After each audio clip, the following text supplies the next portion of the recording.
তোমরা? তো আজকে তো সকালবেলা ঘুম ভাঙলো এত বড় একটা আমেরিকান টুরিস্টারের ট্রলি ব্যাগ রিসিভ করে। তো যে ট্রলি ব্যাগটা দিতে এসেছিল আর কি, মানে যে ডেলিভারি বয়, আমি তো ভাবলাম সে হয়তো আমাদের বাড়িতে এই ট্রলি ব্যাগ নিয়ে থাকতে এসছে। তো যাই হোক, দেখা যাক এই ট্রলি ব্যাগের মধ্যে কি আছে আর কে পাঠিয়েছে, আমার কোনো রকম আইডিয়াই নেই। তো খুলে তো আমি পুরো অবাক। ওয়াও, দেখো তোমরা জাস্ট একবার, এখানে ছিল একটা সুন্দর হাতে ডিজাইন করা একটা পাঞ্জাবি আর হাতে ডিজাইন করা একটা শাড়ি, আর তার সাথে ছিল একটা নোট। তো আমি এখন দেখবো নোটটাকে দিয়েছে আর কি। তো এখানে লেখা, তোমাদের জন্য নিজের হাতে একটা শাড়ি ও পাঞ্জাবি বানিয়ে পাঠালাম, এগুলো পরে অঞ্জলি দিও আর কালকে সময় করে একবার চলে এসো, ইতি তোমার শাশুড়ি মা।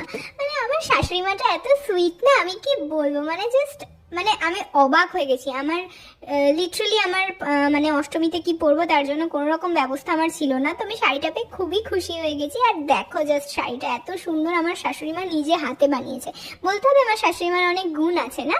আর তো চলো আমি শাড়িটা পরে আসছি। হ্যাঁ, তো শাড়িটা পরে আসার আগে একবার তোমাদেরকে রিতেশের পাঞ্জাবিটা দেখিয়ে দিই। তোমরা জাস্ট দেখো, এত সুন্দর নিখুঁত কাজ, মানে আমার মানে অসাধারণ লাগছে। আমার শাশুড়ি মা এই বয়সেও যে এখনো এরকম করতে পারে। তো চলো শাড়িটা পরে নিই। এই হলো আমার শাড়ি পরা লুক। আর তোমরা জাস্ট একবার দেখো কি মিষ্টি লাগছে শাড়িটা পরে আমাকে, মানে আমার তো মানে নিজের ওপরেই আমার নজর লেগে যাচ্ছে। তো আজকে তো আমি সুন্দর করে বৌমা সাজবো।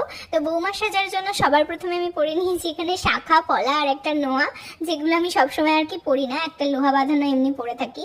আর গলায় পরেছি একটা নেকলেস, এটা আমাকে আমার শাশুড়ি মা দিয়েছিল আমার যখন আমি এই বাড়িতে প্রথম এসেছিলাম।